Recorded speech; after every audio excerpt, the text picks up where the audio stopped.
Tollywood young హీరోలు నిర్మాతలుగా మారిపోతున్నారు. కథ నచ్చి నిర్మాత దొరకనప్పుడు రిస్క్ అని తెలిసినా ఆ సినిమాని తీస్తున్నారు. ఆ మధ్య సిద్ధార్థ్ లవ్ ఫెయిల్యూర్ సినిమాని నిర్మించారు. అదే బాటలో మరో యంగ్ హీరో శర్వానంద్ కూడా నడుస్తున్నాడు.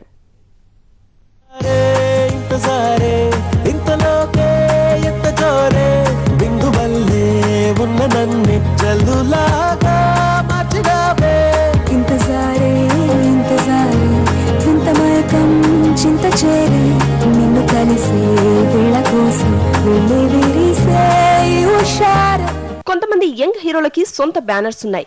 రాణాకు సురేష్ ప్రొడక్షన్స్, చైతుకు అన్నపూర్ణ స్టూడియోస్, చెర్రీ బన్నీలకు గీతా ఆర్ట్స్ అంజనా ప్రొడక్షన్స్, రామ్ కు స్రవంతి మూవీస్, విష్ణు మనోజ్లకు లక్ష్మీ ప్రసన్న పిక్చర్స్ ఉన్నాయి. కానీ మరికొంతమంది యంగ్ హీరోలకు ఓన్ ప్రొడక్షన్ లేదు. అందుకే నిర్మాతలుగా మారుతున్నారు. కళ్యాణ్ రామ్ చాలా కాలం క్రితమే నిర్మాత అనిపించుకున్నాడు. అతనొక్కడే నుంచి కత్తి వరకు అన్ని ఎన్టీఆర్ ఆర్ట్స్ బ్యానర్ లో సొంతంగా నిర్మించినవే. జయ జయ రామ్ జయ జయ రామ్ జయ జయ రామ్ జయ జయ రామ్ జగదభిరామ్ తారక రామ్ నీ దీవెనలు అభయాలే చలువల పందిళ్ళు. కెరీర్ ఎప్పుడు ఎలా ఉంటుందో చెప్పలేం. క్రేజ్ తగ్గినప్పుడు బయట సినిమాలు మొహం చాటేస్తాయి. ఆ టైంలో సొంత బ్యానర్ ఉంటే బాగుంటుంది అనిపిస్తుంది. కథ నచ్చి నిర్మాత దొరకనప్పుడు రిస్క్ అని తెలిసినా నిర్మాత అయిపోతారు. సిద్ధు ఇలాగే నిర్మాతగా మారాడు. ఫ్రెండ్స్ తో కలిసి వై నాట్ స్టూడియో అనే బ్యానర్ స్థాపించాడు. తొలి ప్రయత్నంగా లవ్ ఫెయిల్యూర్ తీసి ఓకే అనిపించుకున్నాడు. అమ్మాయిలు చూపించినంతగా అబ్బాయిలు ఏనాడు చూపించలేరు. నేను వదిలి నేను ఎక్కడికి వెళ్ళను. I hate you Arun, I hate you. నా లైఫ్ లో ఛాలెంజ్ అంటూ పెద్దగా ఏం లేదు.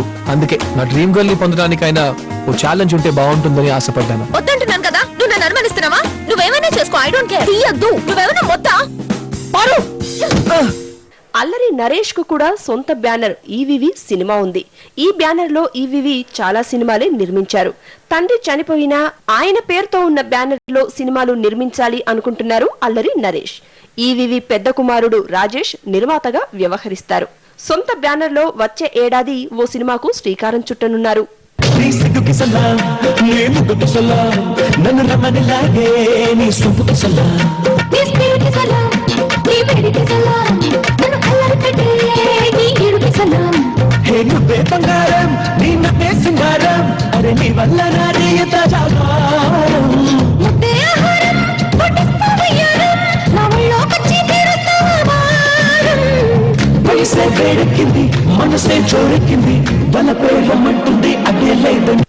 మరో యంగ్ హీరో శర్వానంద్ నిర్మాతగా మారుతున్నాడు.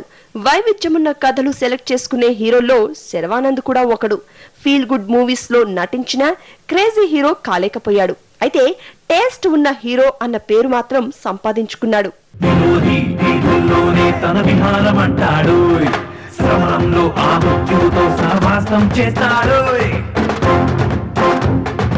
ఆకాశం తల పైకెత్తి మానేతను చూస్తుంటే ఆవేశం తలనే వంచి తన వెంటడుగేస్తుంది.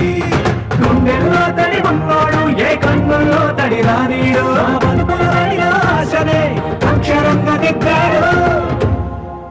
డిఫరెంట్ కాన్సెప్ట్ సెలెక్ట్ చేసుకునే శర్వానంద్ ఈసారి థ్రిల్లర్ మూవీతో ముందుకొస్తున్నాడు. అనీష్ కురువిల్లా చెప్పిన కథ నచ్చడంతో సొంతంగా ఈ సినిమాను నిర్మించాలనుకున్నాడట. శేఖర్ కమల స్నేహితుడైన అనీష్ ఆవకాయ్ బిర్యానీ సినిమాతో దర్శకుడిగా మారాడు. చాలా సంవత్సరాలు గ్యాప్ తీసుకున్న శర్వానంద్ తో కో అంటే కోటి అనే సినిమాను డైరెక్ట్ చేయనున్నాడు.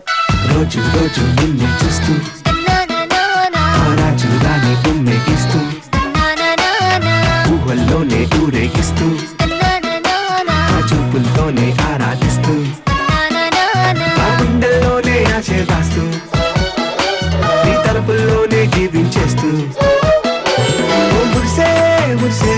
ఆనందాలే విరిసి ముత్యాలు కురిసే నీ బుగ్గని చుట్టైపోనా. అందరికంటే దయనీయ స్థితిలో ఉన్నాడు నిర్మాత. ఒక ఏటీఎం మిషన్ లా మారిపోయాడు. నిర్మాత పోస్ట్ రిస్క్ అని తెలిసినా డేర్ చేస్తున్నారు ఈ యంగ్ హీరోలు. సక్సెస్ఫుల్ నిర్మాతగా గమ్యం చేరుకుంటారని ఆశిద్దాం.